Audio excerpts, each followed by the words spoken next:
Bonsoir. À quelques jours de la fin de l'année 2023, l'heure du bilan a sonné dans presque toutes les institutions nationales comme internationales. Et c'est le cas également au HCROUN, au commissariat à la réconciliation et au renforcement de l'unité nationale. Et justement, ce soir, nous marquons une pause avec le HCROUN pour dresser le bilan d'activité de cette année 2023. Et pour nous parler de ce bilan, justement, nous sommes avec le premier rapporteur du HCROUN. Il s'agit de M. Evalo Ouiao. Monsieur Ouiao, bonsoir. Bonsoir. Merci d'avoir répondu à notre invitation. Non, c'est plutôt nous qui vous remercions d'avoir accepté qu'on vienne partager avec vous et donc en direction de la population togolaise les résultats auxquels notre institution a pu, n'est-ce pas, parvenir, les résultats obtenus au cours de l'année qui est en train de s'achever. Donc, le merci, c'est plutôt à vous. Merci beaucoup.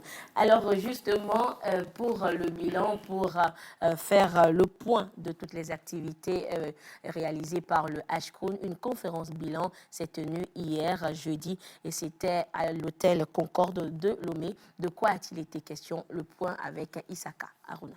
1600 victimes ont bénéficié d'indemnités pour un montant avoisinant les 3 milliards 500 millions de francs CFA. À cela s'ajoute la construction d'infrastructures socio-communautaires, renforçant ainsi la cohésion sociale et le bien-être de la population.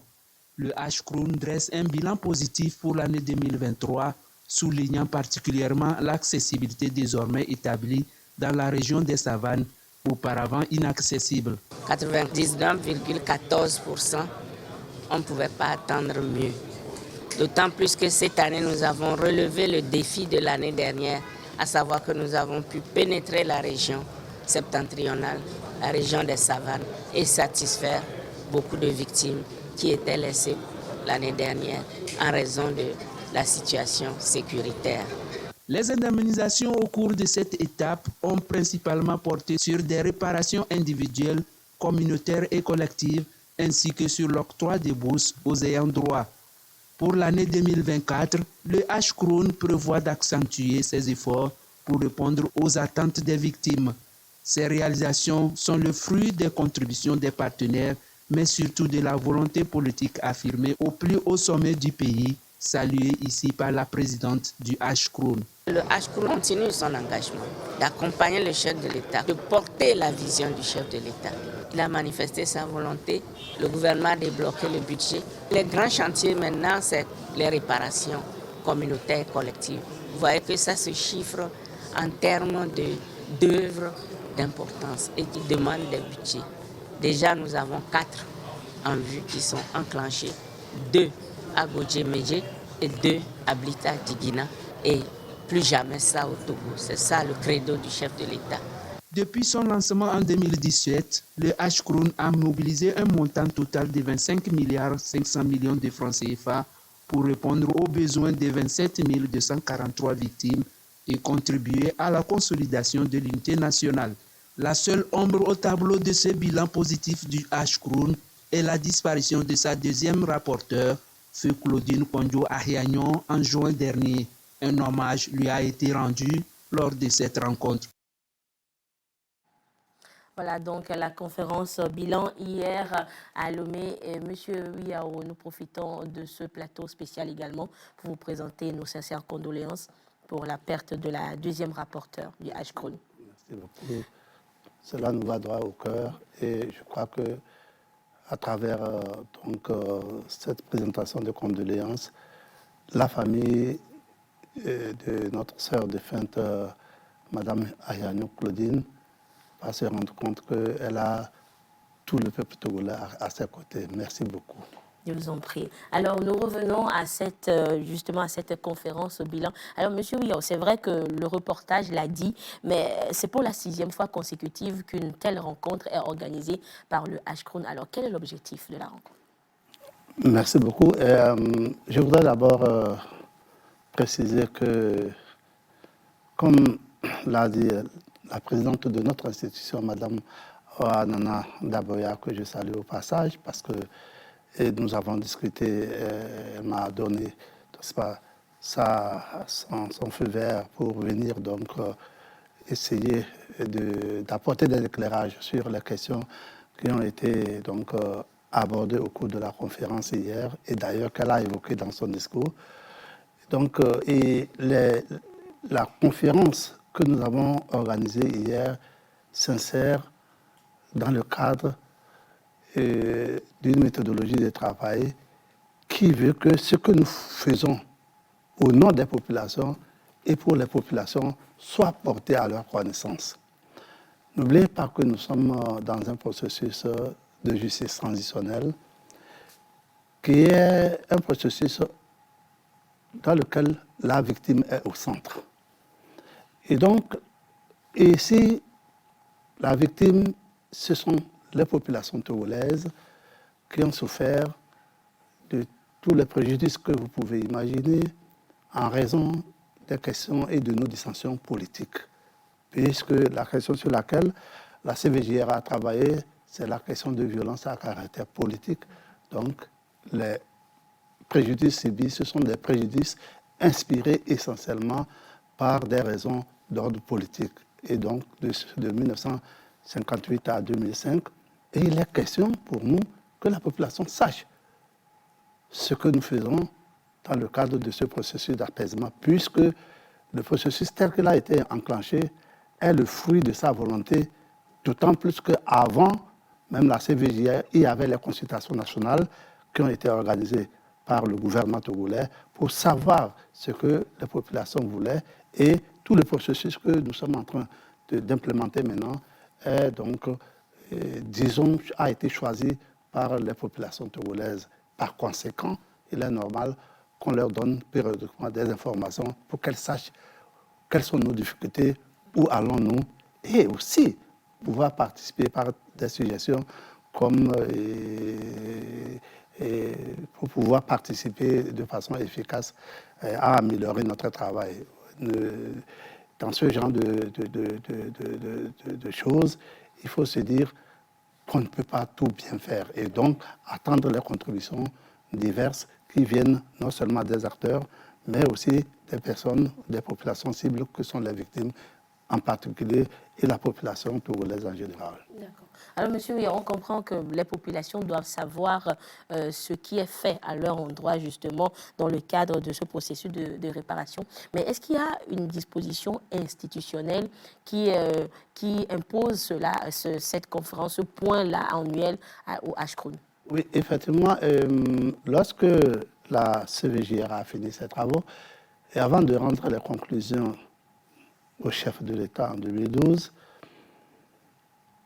elle a voulu prendre quand même un certain nombre de mesures, disons, préventives pour s'assurer que les choses pourront marcher. Et vous savez, contrairement à notre pays, et il faut le saluer, il faut le souligner, les processus de justice transitionnelle n'ont pas la chance tellement d'aboutir dans beaucoup de pays. Et donc, il faut s'assurer que les choix des populations et les moyens que l'État va mettre à la disposition de l'institution qui sera chargée de la mise en œuvre des recommandations de la CVJR et plus précisément du programme de réparation, il faut s'assurer que ces moyens-là vont être utilisés de façon rationnelle et en faveur des populations concernées. Et donc pour cela, la CVJR a voulu que l'institution qui sera, parce qu'elle elle remettait son rapport quand le HCROUN n'était pas encore mis en place, disons le HCROUN dans sa version actuelle. Voilà. Donc la CVJR a dit ceci et a porté cela à la connaissance du chef de l'État. Il a écrit même dans son rapport initial que l'institution qui aura la charge de mettre en œuvre les recommandations de la CVJR et le programme de réparation rende compte de façon périodique à la population de ce qu'elle est en train de faire. Voilà donc, effectivement, ce que nous faisons, ces comptes rendus annuels que nous faisons répond à une des recommandations, même si elle n'est pas écrite des recommandations, c'est une des orientations de la CVJR. D'accord. Monsieur, on a compris après le reportage que, disons que le H-Kroon a mené des activités et avec un pourcentage, un taux de réalisation de plus de 99%. Alors, nous allons revenir durant cette émission justement sur les grandes réalisations du H-Kroon durant cette année. Voilà. D'abord, il faudrait dire que nous sommes très flexibles dans ce que nous programmons au cours de chaque année. Le vrai problème, c'est que les attentes des populations peuvent évoluer, et elles évoluent justement. Donc, à la fin de chaque année, ou au cours à la fin de chaque année, nous essayons de faire le point de ce qui a été, qu'est-ce que nous avons entendu au cours de nos sorties respectives à travers les préfectures. Parce que quand nous sortons pour aller vers la population, au cours de l'année, notamment pour aller donner les indemnisations à la population, nous entendons des choses. Et il faut tenir compte de ces choses. Vous savez qu'au début du processus, qui est actuellement en train de se dérouler, la population en général avait plébiscité la mise en œuvre des réparations. Et plus précisément, du volet indemnisation et du volet réadaptation. Alors, et au fur et à mesure que nous évoluons, on constate qu'une grande partie des victimes qui doivent donc bénéficier de ces indemnisations et de ces mesures de réadaptation, c'est-à-dire celles qui méritent qu'on leur donne, par exemple, qu'on leur fasse des opérations, parce qu'entre-temps, lors des troubles, ils ont eu des blessures, et il y a d'autres personnes même qui sont devenues des handicapés. Vous savez que pendant les troubles, il y avait même, les milices utilisaient les fusils de chasse, tirés sur la population lors des manifestations, etc. Alors, donc, il y a même des victimes qui ont jusqu'à aujourd'hui des balles de fusils de chasse dans leur corps. Alors, ces gens-là méritent des soins médicaux. Il y a d'autres victimes qui ont aujourd'hui des troubles mentaux suite aux problèmes qu'ils ont subis. Voilà. Donc, alors il faut leur donner, il faut prendre des mesures pour les soigner, les interner dans les centres de santé adaptés, les suivre en produits pharmaceutiques, etc. Pour ceux qui ont des problèmes, des handicaps, qui vivent avec des handicaps, par exemple, handicap de mobilité, par exemple, il leur faut des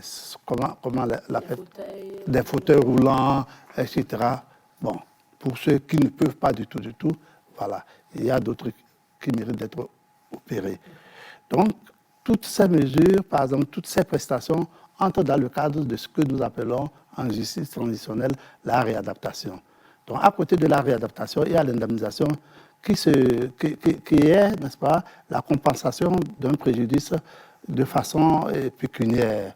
Donc, mais dans le cas du Togo, nous avons joint les deux réparations sous le parapluie d'indemnisation. Donc, quand une personne vient pour être indemnisée, si elle est, par exemple, elle a subi des préjudices qui méritent qu'on la prenne en charge médicalement, on la réfère et on lui donne les soins médicaux nécessaires dont la charge revient entièrement au H-Kroon. Pour les personnes handicapées, celles qui méritent qu'on prenne soin d'eux, nous prenons les dispositions. Et il y a un suivi qui est mis en place pour pouvoir les accompagner. Donc, pendant tout ce processus, nous entendons les gens dire, après plus de 25-26 000, puisque actuellement nous avons pu indemniser plus de 27 000 personnes et pris en charge beaucoup de victimes qui le méritent, notamment sur le plan psychologique et sur le plan médical. Nous constatons que les victimes ont plutôt les yeux maintenant tournés vers les réparations communautaires. Parce que, n'oubliez pas, la spécificité, aussi l'une des spécificités de la justice transitionnelle au Togo, et c'est ce qui a été très bon, ça a été bien imaginé. L'une des spécificités, c'est que ailleurs, dans certains pays, on prend simplement les victimes identifiées en compte et on laisse les communautés. De façon individuelle, on laisse la collectivité. Voilà, on laisse les collectivités. Alors que par exemple, il y a des affrontements interethniques chez nous. Quand vous prenez, par exemple, le cas de Bogé en 91, ça, c'est inimaginable ce qui s'est passé à Bogé. Les affrontements entre les Togolais, entre la population qui est installée là-bas depuis des années et qui vivait en symbiose avec donc, les frères autochtones des plateaux. Alors, il y a eu des affrontements et ces populations ont été contraintes au déplacement, donc elles ont fui. Bon, c'est vrai qu'on utilise par euphémisme le mot déplacé, mais sinon elles ont été expulsées. Voilà. Alors, et elles sont installées dans plusieurs villages dans la région centrale. Et en plus de ça, il y a les affrontements interethniques.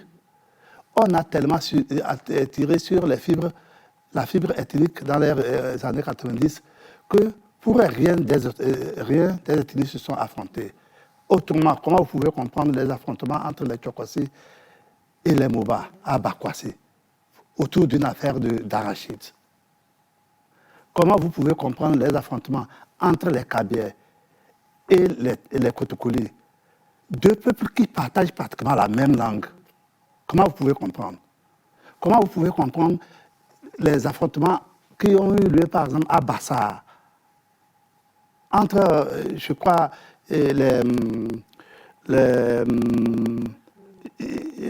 bon, je vais y revenir. Est-ce qu'il y a eu des affrontements de ce genre, plusieurs affrontements entre les ethnies? Donc, la CVJR a prévu, et c'est ça qui est encore intéressant, et le gouvernement l'a accepté, qu'en dehors des réparations individuelles qui sont ici données, donc sous forme d'indemnisation ou de prise en charge médicale et psychologique, que des réparations communautaires soient envisagées à l'endroit des communautés qui ont souffert dans cette situation. Est-ce que vous comprenez? C'est ainsi que si même vous êtes d'une communauté et vous n'avez pas pu obtenir une réparation individuelle, la réparation qu'on va faire dans le cadre général de la communauté, vous pourrez en bénéficier. Voilà la spécificité, l'une des spécificités du processus de justice transitionnelle qui fait vraiment honneur à notre pays. Et je voudrais quand même m'autoriser de féliciter nos responsables, les plus hautes autorités de notre pays, notamment le chef de l'État, qui est initiateur de ce processus. D'accord. Alors, monsieur, si nous prenons le cas des réparations individuelles, alors quelles sont les statistiques durant cette année? Voilà. Cette année, on s'était dit que... Alors, avant de répondre, je voudrais faire quand même une mise au point. Le problème, c'est que nous avons hérité de la CVJR 22 415 dépositions. OK. Mais, attention, qui dit déposition ne dit pas qu'une déposition correspond à une victime. Sous une déposition, on peut trouver d'autres victimes qui ont été citées. Bon, donc il y a ces 22 dépositions, plus les victimes qui ont été citées. En dehors de cela, après les événements d'avril, donc consécutifs au décès du président Yadema en février 2005, et celles également qui ont suivi l'élection présidentielle du 24 avril 2005, il y a eu des troubles meurtriers. Et ne comprenant pas les origines de cette montée subite des violences, le chef de l'État a mis sur place une commission. C'est la Commission nationale spéciale d'enquête indépendante qui fut dirigée à l'époque par l'ancien Premier ministre du Togo, son Excellence M. Joseph Koko Kofigo. Cette commission a travaillé et aussi a répertorié un nombre de victimes qui méritent aussi d'être prises en charge puisque elles sont des victimes identifiées à la suite d'un processus voulu par le chef de l'État. D'accord? Donc, lorsqu'on ajoute les victimes de la base de données de la commission Kofugo, qui fait à peu près 3600 victimes, plus celles de la CVJR, nous sommes autour de 30 000 à peu près. 30 000, à peu près, un peu plus de 30 000. 30 000, 35 000, pas plus. Or, on constate que déjà, cette année, nous avons fait plus de 3 000, 3 600, qui viennent s'ajouter au nombre de victimes déjà prises en compte sur les 5 dernières années. Et le bilan global, donc le bilan compilé est le bilan compilé de tous les résultats que nous avons eus en termes de réparation, en termes d'indemnisation des victimes pendant toutes ces années, nous amène jusqu'à 27 000 et quelques. Bref, vraiment, là où je suis, c'est avec satisfaction que je le dis, parce qu'au début, nous n'étions pas sûrs pour plusieurs raisons. Qu'on va y arriver pour plusieurs raisons. La première raison, c'est que l'indemnisation, la réadaptation et même les réparations communautaires sont des volets les plus difficiles à financer dans tout processus de justice transitionnelle. Très difficile parce que c'est très coûteux. De deux, parfois, et je le dis, je le sais, je le dis parce que je sais de quoi je parle. Dans certains pays, il y a des régimes qui ont mis ça pour des raisons purement politiques, pas qu'ils veulent rechercher l'apaisement social ou la réconciliation des peuples dont ils ont la charge. C'est pour des raisons politiques et c'est pour tirer, n'est-ce pas, des avantages politiques immédiats. À tel point que ça capote. Donc, dans certaines situations, on n'arrive pas à financer le programme de réparation. Dans certains cas, ou bien on le finance, mais les institutions chargées de mettre en œuvre sont sous pression politique à tel point qu'ils n'arrivent pas à donner les résultats escomptés. Ici, nous avons eu la chance. Il y a la volonté politique et le gouvernement a mis les moyens. Puisque chaque année, c'est 5 milliards qui sont mis à disposition pour qu'on puisse s'occuper du programme de réparation. C'est beaucoup. Pour un pays aux ressources financières assez limitées comme le nôtre, c'est beaucoup. Il faut de la volonté politique. D'accord. Alors on a compris donc un fort taux, un grand pourcentage donc qui a été obtenu, une belle réussite on va dire parce qu'on l'a suivi dans le reportage tout à l'heure, la satisfaction des responsables du HCROUN. Monsieur Ouillard, pour revenir, on a parlé des réparations ou des indemnisations individuelles, mais pour revenir aux indemnisations communautaires ou collectives, alors comment cela se fait? Parce qu'on a compris, quand c'est individuel, c'est à une personne qui vient et qu'on indemnise. Mais pour les communautés, concrètement, comment cela se passe? Voilà, effectivement, il y a quand même un canevas qui a été tracé par la CVJR, qui dit dans l'une de ses recommandations, que les réparations à venir, ou bien les réparations projetées par la CVJR à l'endroit des communautés qui ont été victimes de violences politiques, que ces réparations n'ont qu'à prendre la forme de projets socio-économiques d'intérêt public. D'accord? Voilà. Donc, d'abord, il faut que ce soit des projets socio-économiques d'intérêt public. De deux, la CVJR ajoute qu'on ne pourra pas réaliser des réparations communautaires à l'endroit des communautés qui ont souffert et ne pas exactement échanger avec ces communautés pour savoir ce dont elles ont besoin. Donc, le choix des projets se fait avec les populations et pour le faire, le HCROUN organise des missions d'échange avec les populations. Quand nous disons population, vous allez il y a les CDQ, c'est-à-dire les comités de développement des quartiers, les CDV, comités de développement des villages, les CDC, comités de développement de canton. Il y a les préfets, il y a les chefs traditionnels, il y a les mouvements de jeunes, il y a les mouvements de femmes, il y a tout ce qui est représentatif dans la préfecture où se trouve la communauté élue au programme de réparation. Vous les réunissez. Vous les réunissez. Avant d'y aller, évidemment, vous envoyez des correspondances pour les informer que dans le cadre des réparations communautaires, leur localité a été élue au programme de réparation et pour cela, vous voulez échanger avec les représentants des populations pour dégager d'un commun accord un projet. Et on lance le débat. Et donc, la population émet des propositions. Et maintenant, après, nous mettons les propositions là ensemble pour essayer de faire une comparaison pour voir quelle est la proposition qui a retenu beaucoup plus l'attention. C'est-à-dire que si, par exemple, j'ai un exemple qu'on lui donne, admettons qu'au cours des échanges, 50 personnes ont fait des propositions. On va regarder pour voir quelle est la proportion, quel est le projet qui recueille beaucoup plus d'adhésion. Voyez-vous? Alors, pour revenir, par exemple, pour vous donner un exemple, là, puisque nous étions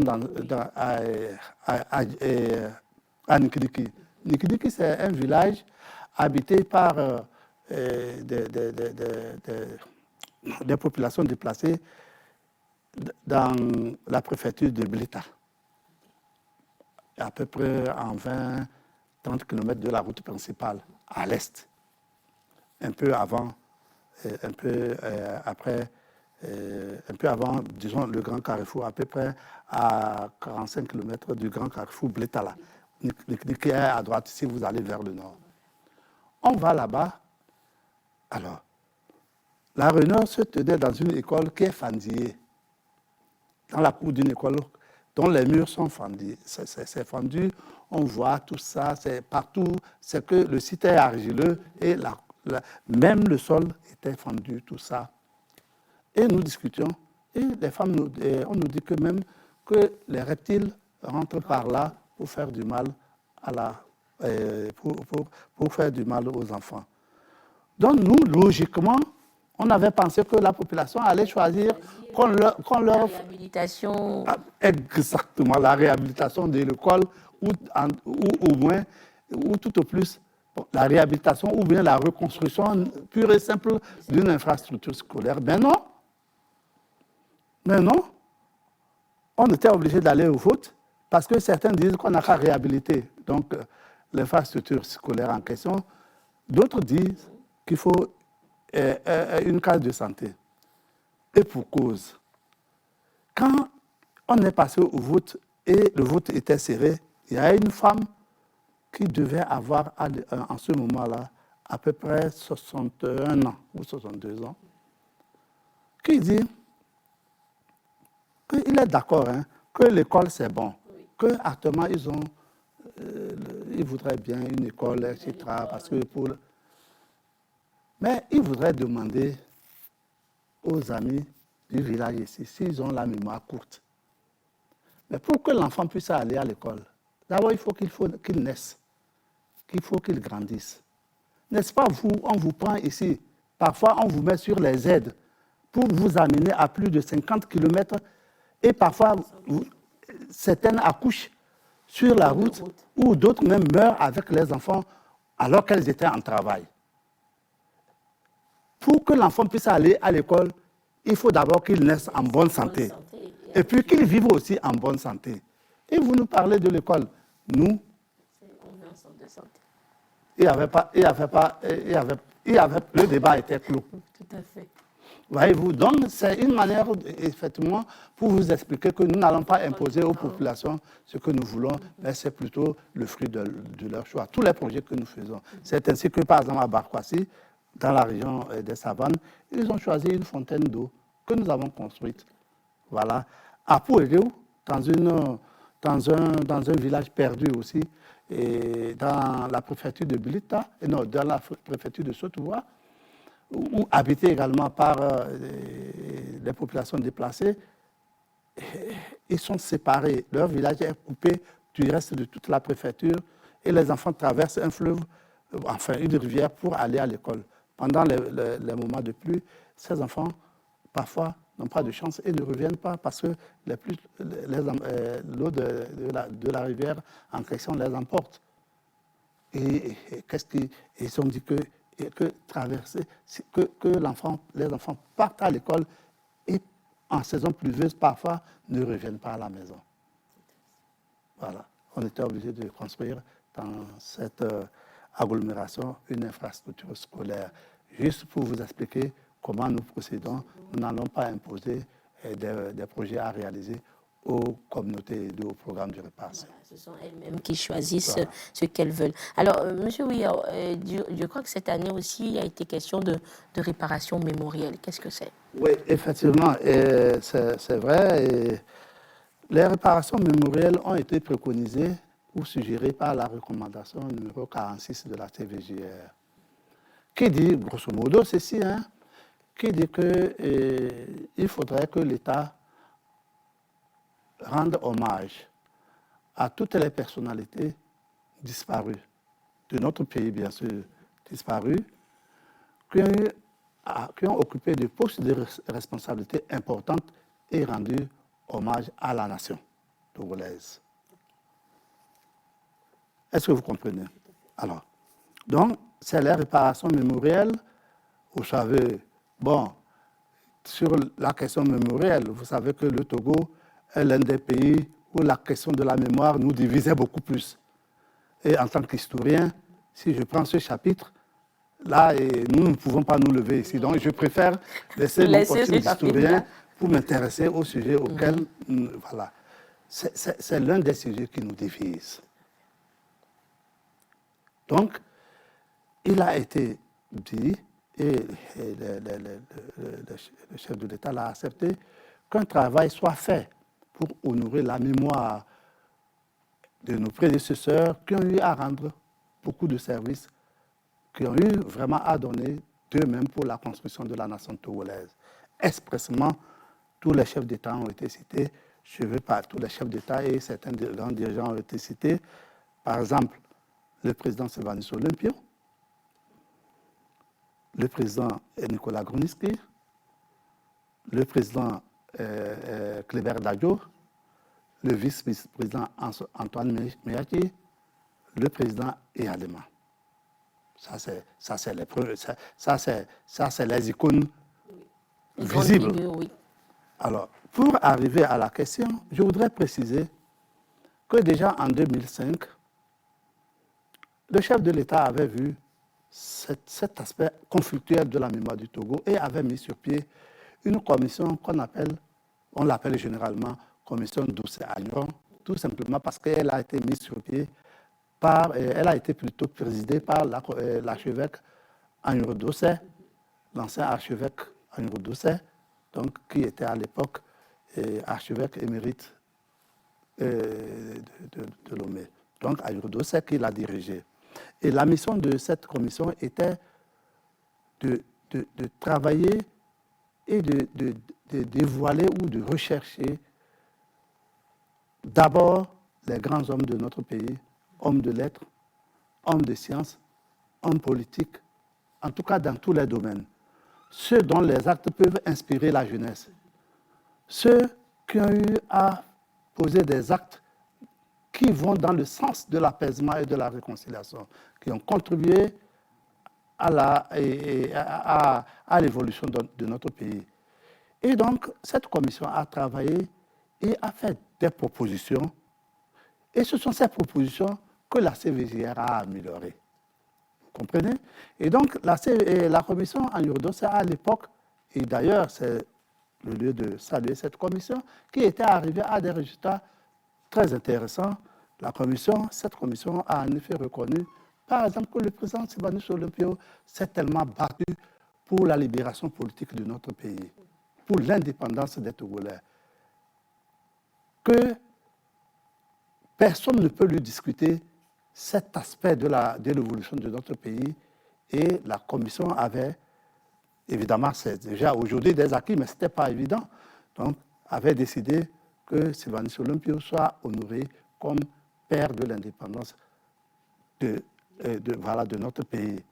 Et que, compte tenu de ce que le président Yadema a fait, de son côté, parce que vous voyez, la nation, ça se construit doucement, doucement. Donc, compte tenu de ce que le président Yadema a fait en termes de construction nationale, c'est-à-dire de l'édification de la nation togolaise, comment il a travaillé sur les questions de la réconciliation nationale, de l'unité nationale, comment il a posé les bases de la nation togolaise, qu'il soit reconnu comme père de la nation togolaise. Et donc, c'est sur la base des conclusions de cette commission que la CVJR a fait des propositions demandant à l'État de voir dans quelles conditions on peut honorer la mémoire de ces grands hommes. Et maintenant, M. Ouya, ce tenant-là se fera comment? Voilà. L'honneur, cette année, par exemple, là, je vais revenir à votre question. Cette année, nous avons fait un pas supplémentaire sur le dossier Kleber-Dadjo. Parce qu'en réalité, nous pensons que tous les grands hommes qui ont été déjà identifiés, il faut faire quelque chose. Voilà. Donc, et depuis, nous sommes en discussion avec la famille, parce qu'il faut d'abord discuter avec la famille biologique. Oui. Voilà. Et donc, pour voir qu'est-ce qu'on peut faire. Puisque, en réalité, quand vous prenez les grands hommes, ils ont plusieurs vies.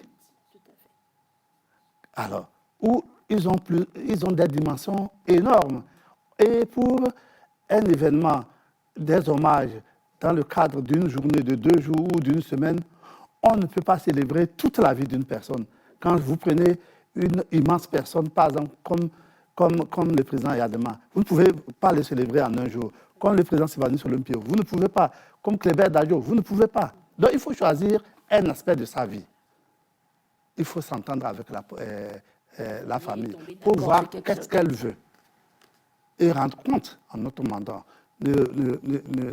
Il faudrait savoir que sur ce plan, les hommages, les autorités et plus particulièrement le gouvernement et le chef de l'État doivent être regardants parce que ça participe de notre cohésion sociale. Vous faites mal ce travail, vous pouvez blesser la mémoire du Togo. Voilà, donc il faudrait qu'il y ait une certaine complicité entre la famille biologique et le H-Grun. Et maintenant, lorsqu'on est d'accord, on va voir quels sont les aspects qu'on va donc célébrer. Par exemple, pour Kleber-Dadjo, si la famille demande, bon, c'était un soldat de l'armée française, célébrons-le, célébrons sa vie sous le drapeau français, on saura comment faire. Célébrons plutôt le président de la République, on saura comment faire. Vous comprenez? Voilà. Donc, je rappelle même d'ailleurs que nous avions déjà commencé cet aspect des recommandations de la CVJR, déjà en 2017, par la célébration d'un événement.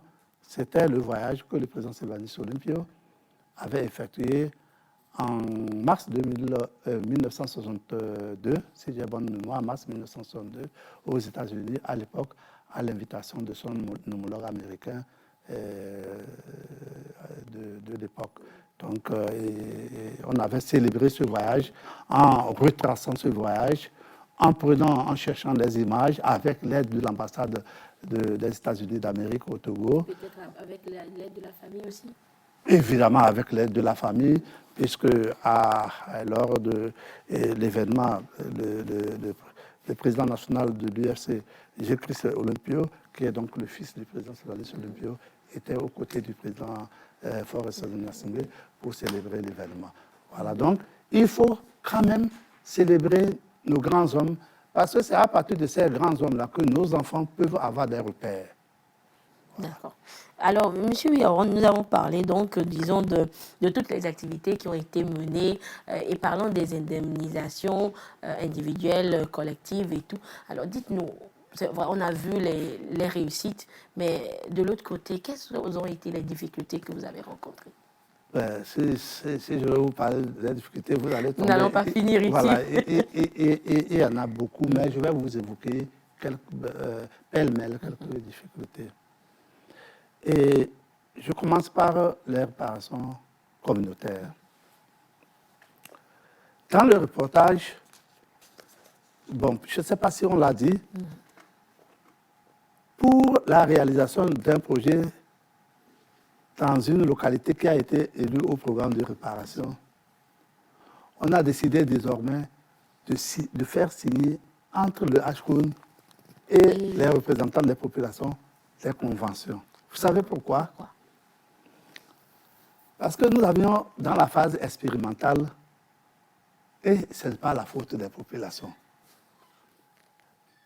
Quand la population pense qu'elle ne sait pas que, et puis là, il faut le dire, il faut que la population sache que l'argent que nous utilisons vient du budget de l'État. Ça ne vient de nulle part. Il n'y a aucun partenaire qui met un franc dans cette affaire. Ce n'est pas l'argent du HCOUN non plus. Ce n'est pas l'argent du HCOUN non plus. Voilà. Il n'y a aucun partenaire. C'est sur le budget de l'État. Donc, c'est des sacrifices que le gouvernement fait pour que nous puissions faire réaliser ces projets. Mais quand nous allons et nous discutons avec les populations, elles nous font des propositions, elles nous disent, voilà ce que nous voulons, mais comme elles savent que nous répondons de façon propre à leurs souhaits, en réalisant ce qu'elles demandent, lorsqu'on est vers la fin de terminer le projet qui a été convenu, elle ajoute un autre projet. Tout à fait. Autant profiter. Bon, puisque, effectivement, dans nos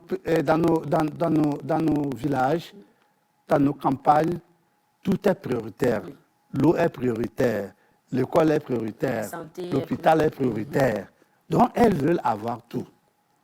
Or, nous n'avons pas de moyens illimités. Pour tout faire. Donc, et nous ne pouvons pas nous substituer à l'État non plus, puisque même il a été dit que les projets que nous réalisons sont différents des projets que l'État réalise, n'est-ce pas, dans le cadre régalien de ce qu'il doit donner à la population pour apaiser, enfin, pour pouvoir, n'est-ce pas, améliorer les conditions de vie de la population. Donc, c'est différent. Donc, on a constaté à la phase expérimentale que quand nous réalisons quelque chose, après les populations ajoutent. Bon, alors, ça cause des problèmes. Ça nous causait des problèmes parce que nous n'avons pas les moyens limités. Donc, les premières réalisations ont été faites dans, disons, on était obligé de se demander comment faire. Mais on a terminé ces réalisations. Maintenant, pour essayer qu'on s'entende mieux et cerner, vraiment circonscrire ce que nous voulons faire, on fait signer maintenant à la population, aux représentants, une convention au moins qui montre qu'on s'était entendu. Voilà, et tout le monde sait que c'est ceci. Voilà, voilà. Donc c'est l'une de nos difficultés. L'autre difficulté pour les réparations communautaires, par exemple, c'est le fait que parfois, vous arrivez dans une localité où les leaders ou les responsables ne s'entendent pas sur exactement ce qu'il faut. Voyez-vous? Ou bien parfois, certains responsables tirent sur les ficelles pour dire à la population, dites que c'est ceci. Alors que ce n'est pas ce que la population veut. Alors que ce n'est pas ce que la population veut. Voyez-vous? Parfois, ils disent à la population de dire, même la population, il y a même des gens qui sortent de nulle part, ils viennent, ils vous disent que nous voulons, ils peuvent vous donner une infrastructure dont la réalisation peut vous coûter 200 millions. Or, nous n'avons pas ça. Voilà. Si c'est 200 millions, on ne peut pas. L'HCOUN ne peut pas. Voilà. Puisque là, on va verser ça dans une seule agglomération, alors qu'il y a d'autres qui sont également élus au programme de réparation et qui attendent. Voilà. Ça, c'est les réparations communautaires. Pour les réparations individuelles, la plus grande difficulté, c'est l'accès aux victimes. Oui. Si au début, c'était vraiment facile, aujourd'hui, l'accès aux victimes, qui existe, qu'on n'a pas encore fini, c'est l'accès, parce qu'il y a d'autres victimes qui sont décédées. Et donc, c'est les ayants droit. Qui doivent... Voilà, les ayants droit.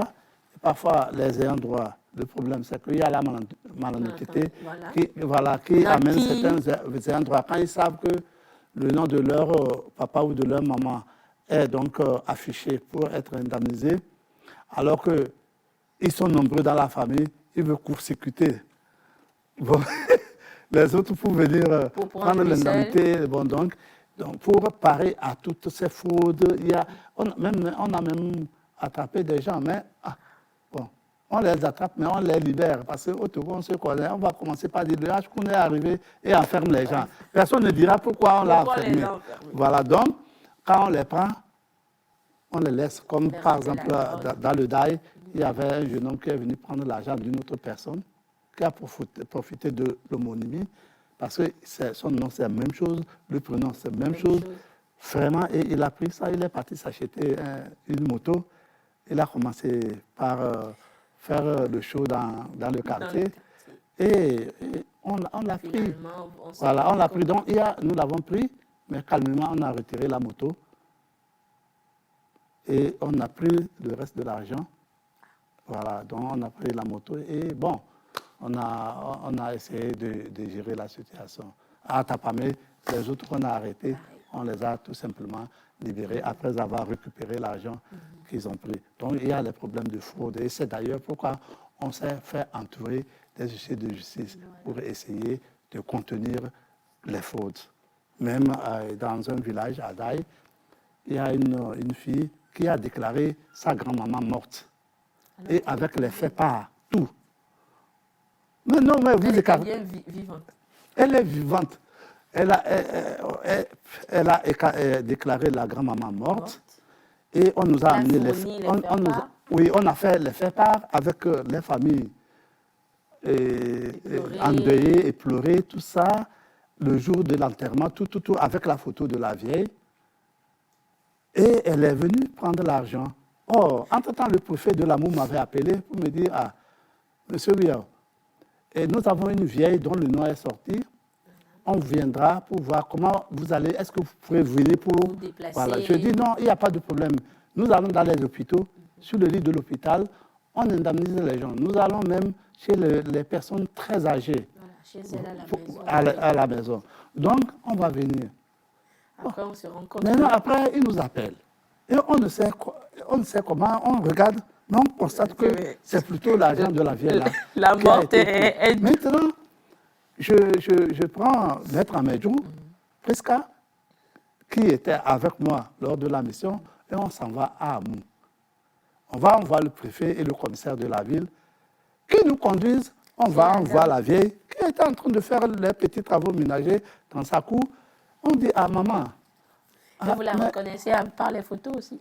La photo sur mais bien sûr, on dit la maman, on la salue. Maman, comment ça va? Comment vous vous appelez? C'est votre nom. Ah, mais on nous a dit que vous êtes décédé. Elle dit, oh, moi je ne comprends pas le mina, mais elle dit que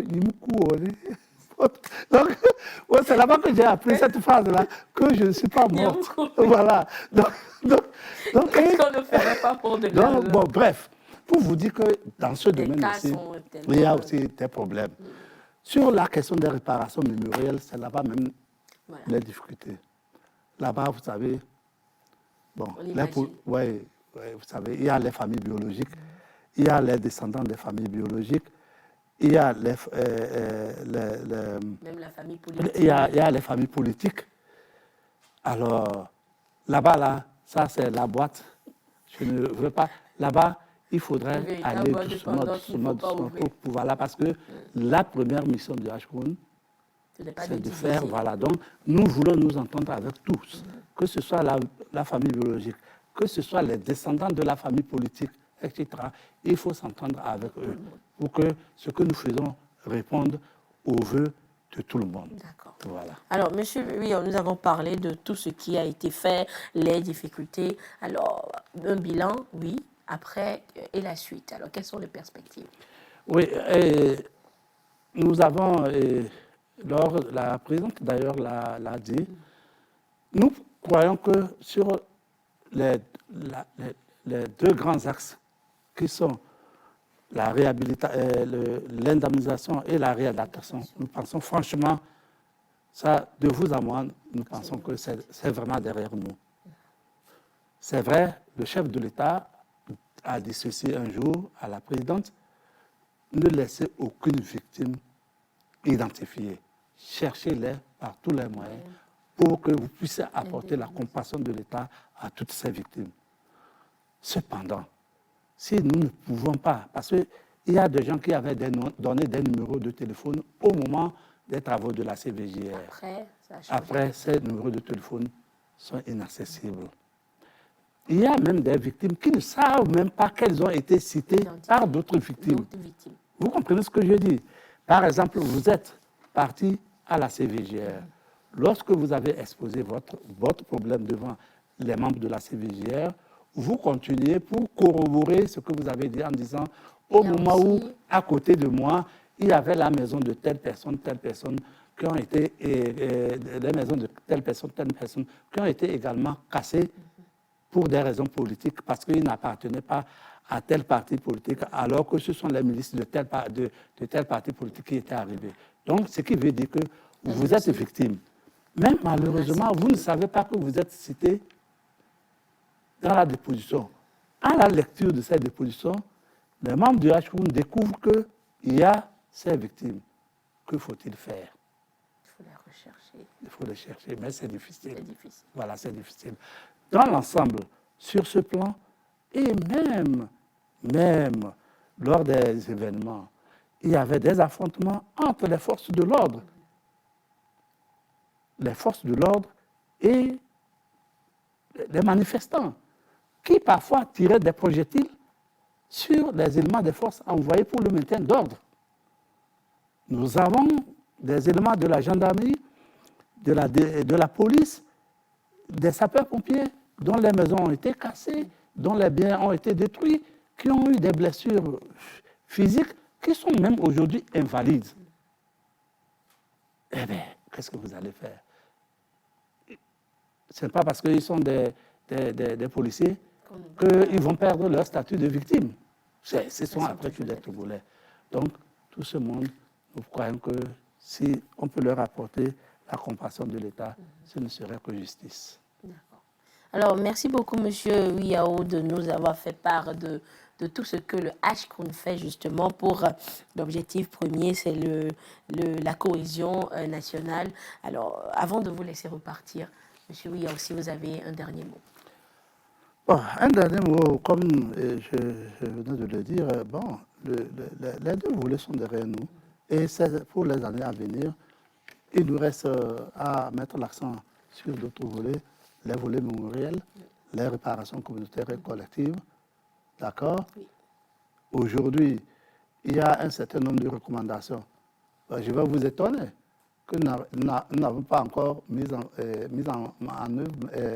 œuvre, mais ça ne dépend pas seulement du HCOUN, puisque les recommandations vont en direction de toutes les composantes de la société civile.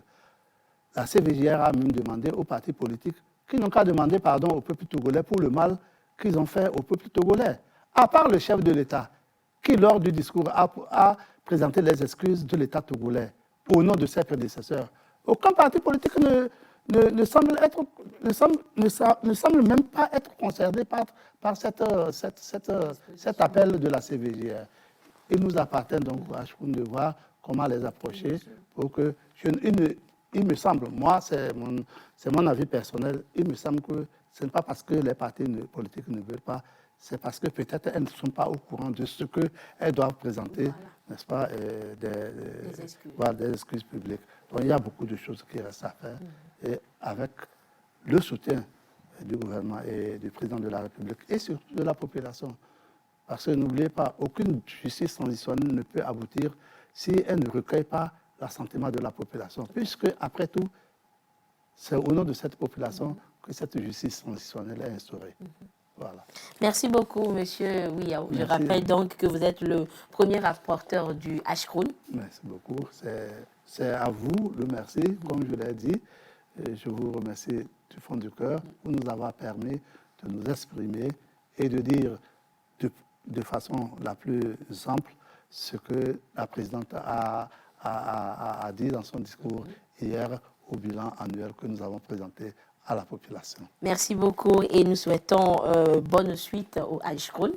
Merci beaucoup. Merci, Monsieur Yao. Merci à vous, chers téléspectateurs, de nous avoir suivis, d'avoir suivi ce bilan d'activité de l'année 2023 du Ashkroun, le Haut Commissariat à la réconciliation et au renforcement de l'unité nationale chère au Ashkroun et qui s'évertue chaque année et chaque mois, nous allons dire donc, à atteindre cet objectif. Merci de votre aimable attention. Le rendez-vous est pris pour un autre thème, pour une autre rencontre, pour peut-être une autre émission spéciale. Bonsoir.